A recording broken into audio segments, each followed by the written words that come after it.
Bonjour à tous et bienvenue au Talk Décideur en visio avec mon invité aujourd'hui Sébastien de Lafond, ancien banquier financier londonien, entrepreneur et fondateur de Meilleurs Agents que vous avez vendu, je crois, à Sébastien, il y a quelques semaines, quelques mois. Alors, est-ce que la vie d'entrepreneur confiné, c'est quelque chose qui vous a plu ou pas du tout? Globalement, ça m'a plu. Il y a eu plusieurs phases. Pour être tout à fait honnête, et avec le recul maintenant, le premier mois a été quand même assez compliqué. On a eu énormément de chance, c'est qu'en famille, on s'est confiné dans le sud de la France. Où vous êtes toujours?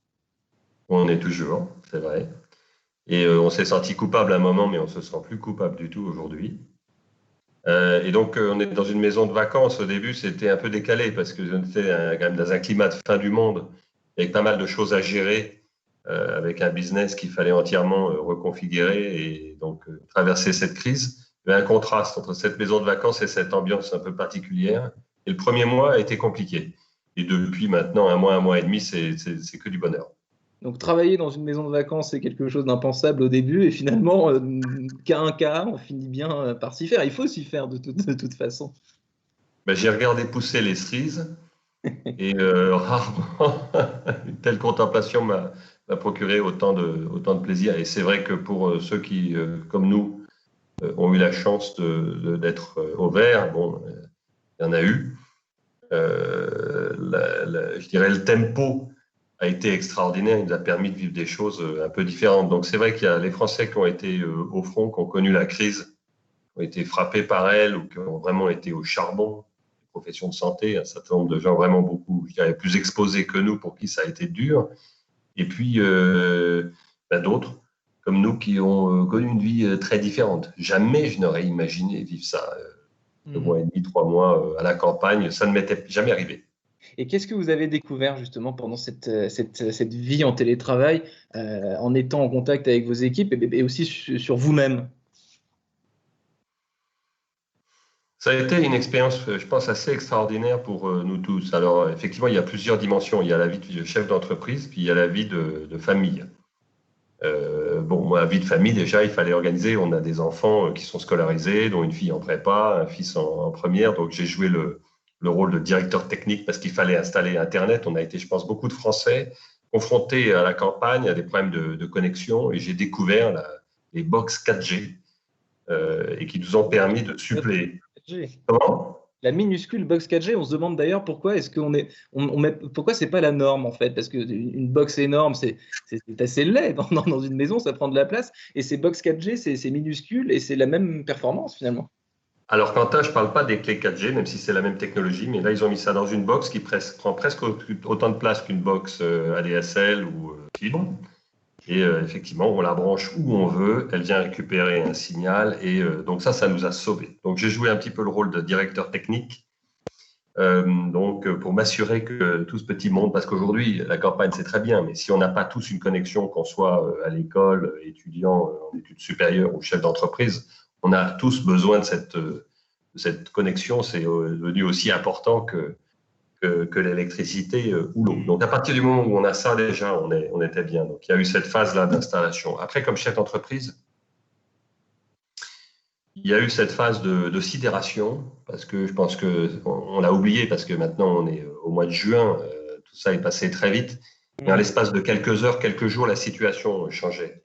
Entre le 14 mars, le 16 mars, le 17 mars, de jour en jour, en fait, la situation basculait vers quelque chose de complètement nouveau.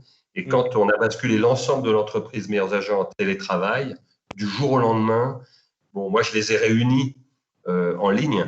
On a senti qu'il y avait beaucoup d'inquiétudes, beaucoup d'angoisse, beaucoup d'interrogations sur la suite. Et je pense que ce qui était important, c'était que très vite, on prenne les choses en main, qu'on soit à l'écoute de nos collaborateurs, qu'on trouve des solutions, qu'on leur parle, qu'on communique. Et en fait, une semaine plus tard, l'entreprise fonctionnait tambour battant. J'ai pas vraiment été surpris par l'adaptabilité de l'équipe parce que c'est ce qui fait, je dirais, c'est ce qui caractérise une start-up. Une startup qui travaille sur Internet et qui est habituée aux logiciels, aux canaux de communication et au travail à distance. Ce n'est pas Tout à fait. Maintenant, il y a des hommes et des femmes, il y a des papas, il y a des mamans, il y a des gens qui se sont inquiétés pour leur santé, il y a des gens qui avaient des situations, je dirais, familiales plus ou moins compliquées, des situations de santé plus ou moins exposées. Donc, dans des moments comme ceux-là, le chef d'entreprise, il est confronté à des problématiques qui vont plus loin que la dimension purement professionnelle. Mais je dirais les valeurs d'adaptabilité, d'entraide qui caractérisent cette entreprise et effectivement le digital qui nous traverse, plus le fait que comme beaucoup d'entreprises, on avait été confrontés aux grèves, aux gilets jaunes, donc on avait commencé à basculer une partie de nos équipes en télétravail à certains moments. Donc on a pu basculer tout ça en 24 heures.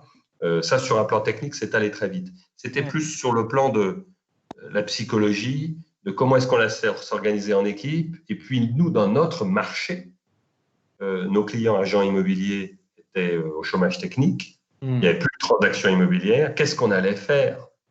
Dans le paysage de l'immobilier digital, certains commençaient à dire bon, on s'arrête pendant un mois jusqu'à ce que tout ça revienne. Et nous, on a réfléchi, on a dit on ne va pas faire ça. Qu'est-ce qui s'est passé justement, Sébastien Delafont, sur le site de meilleursagents.com pendant cette période un petit peu inédite, côté utilisateur? Qu'est-ce que les gens ont cherché à savoir? Qu'est-ce qu'ils ont tapé sur le moteur de recherche? Qu'est-ce que vous avez vu? Dans un premier temps, Quentin, ce qui s'est passé, c'est que le trafic a été divisé par 2. Donc, assez rapidement, on a vu que tout ça, les questions immobilières. Alors, c'était la santé, c'était qu'est-ce qu'on fait, quoi. Mais savoir combien vaut sa maison, son appartement, à quel agent immobilier je peux confier ma vente, c'était vraiment le dernier des soucis des Français pendant, je dirais, une quinzaine de jours.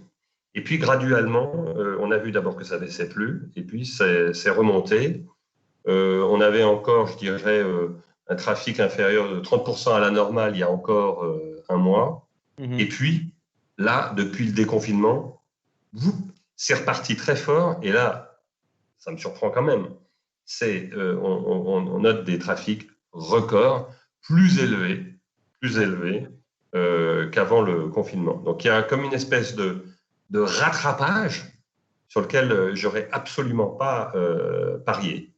Et c'est reparti comment alors, concrètement? C'est qu'en fait, les gens, je pense, ont été préoccupés dans un premier temps, je dirais, par des questions de santé, des questions purement matérielles, comment je fais mes courses, où est-ce que je vais vivre, comment je vais m'organiser, qu'est-ce qu'on m'impose en ce moment, c'est quoi cette déclaration de sortie, etc. Bon, et puis, passer cette phase d'adaptation et de sidération d'adaptation, on a commencé à se réintéresser à d'autres sujets. L'immobilier est arrivé, je pense, au milieu du confinement, à réintéresser les Français qui, là, se sont posés des questions par rapport à leur lieu de vie. J'aimerais tellement avoir une terrasse. Et si on avait un jardin? Et si on allait s'installer en province? Et ce projet qu'on avait, est-ce qu'on le reprend? Est-ce qu'on ne le reprend pas? Donc, en fait, la vie normale a graduellement repris son cours et on l'a vu. Et effectivement, la fréquentation d'un site comme le nôtre est un bon indicateur. Oui. Et vous dites que les projets qui étaient lancés avant cette crise ont perduré en majorité ou alors ont été abandonnés et ont été complètement influencés par ce qu'on vient tous de vivre? En fait, ils ont repris de plus belle. Moi, je m'attendais à ce que… Alors, on avait fait des sondages et ceux qui nous avaient dit qu'ils avaient un projet de vente ou d'achat de résidence principale, à 90% nous ont dit, après le confinement, de toute façon, on le reprend. Ceux qui avaient l'intention d'acheter un bien pour des raisons d'investissement, donc plutôt des profils financiers, nous avaient dit à 40% qu'ils allaient attendre un peu. Donc, en fonction du projet, on allait être plus ou moins engagé. Ce qu'on constate depuis la sortie du confinement, c'est que c'est reparti à fond les ballons et beaucoup plus fort que ce à quoi on s'attendait. Moi, je pense quand même qu'il y a une dimension de rattrapage. Il y a eu une soif finalement de tout ça qu'on est en train de satisfaire. Je ne sais pas ce qui va se passer en septembre ou octobre. Je ne suis pas encore en mesure de dire, ça y est, tout est reparti comme en 40. Et il n'y aura aucune conséquence à cette crise sur le fonctionnement du marché. D'accord. Donc, c'est trop tôt. Rattraper le temps perdu. Donc, vous, Sébastien Delafont, vous disiez tout à l'heure, j'ai regardé pousser les cerises dans mon jardin. Pour vous connaître un peu, je sais que vous êtes habité, possédé même par l'instinct entrepreneurial. Est-ce que cette crise, elle vous a donné des idées? Est-ce qu'elle vous a inspiré pour de nouveaux horizons entrepreneuriaux, peut-être? Plein d'idées, plein d'idées. Bon, seulement moi, je suis pas doué du tout pour le multitasking, pour faire plusieurs choses en même temps. Donc là, je suis déjà très, très occupé chez Meilleurs Agents. Comme vous le savez, on a rejoint le groupe Axel Springer, donc on a énormément de choses. Et au cours de cette crise, on a dû naviguer justement, parce que maintenant, on est dans un groupe international, donc on a échangé avec les Allemands, avec les Belges, avec les Israéliens. Et on a vu d'ailleurs que les différents pays géraient pas les choses de la même manière. Ça, c'était très intéressant, parce que les Allemands ont eu un confinement beaucoup moins dur que nous. Et du coup, les conséquences sur le marché immobilier, sur le site, etc., en Allemagne n'étaient pas les mêmes. Parce que les agences immobilières en Allemagne n'ont jamais fermé, je crois. Non, non. Tout le monde a continué à bosser avec évidemment prudence, mais jamais l'économie, enfin sur le marché immobilier, n'a été perturbée par la crise. Non. Alors, c'est vrai que je pense que tous, on a eu le temps pendant ce confinement de se poser des questions de fond sur ce qu'on faisait, sur, je dirais, le sens de nos métiers, sur l'organisation de ce qu'on faisait, sur la portée je dirais, de nos activités. Moi, j'ai trouvé ça formidable qu'on puisse, pendant cette crise, se dire qu'on rendait service aux agents immobiliers. Parce qu'en fait, on les a accompagnés et ça a été l'occasion pour nous de leur dire, attendez, laissez pas tomber le marché. Vous pouvez plus aller visiter les appartements, vous pouvez plus rencontrer les gens, mais c'est le moment de vous venger avec le digital. Et il y a plein de trucs qu'on a fait et on s'est complètement réorganisé pour être à leur côté. On a fait des webinaires, ou d'habitude des webinaires en ligne, on a 300, 400 participants professionnels. Là, la fréquentation a parfois atteint 4000 ou 5000 professionnels, ce qui était complètement inimaginable en dehors de la crise. Et ça a été des moments très forts. Au début, il y a des agents immobiliers qui nous criaient dessus en disant « il faut que vous arrêtiez de nous facturer parce qu'on ne peut plus travailler, etc. » Et puis sur la fin, il y a des agents qui nous ont dit « mais vous avez été des partenaires formidables, ça a été un moment de rencontre où on s'est rendu compte qu'on pouvait effectivement travailler ensemble, que le digital était porteur de sens. Et enfin, on a eu le temps de s'y mettre parce qu'un agent immobilier, c'est quelqu'un qui court partout. Il n'a jamais le temps de rien. Et là, il était coincé. Confiné, c'est délicat hein, par définition. C'est hyper compliqué, mais du coup, on a pu profiter de ce moment-là pour poser des choses et pour l'aider à faire des trucs qu'il n'a jamais le temps de faire sinon. Et je pense que ça va être je dirais, porteur de...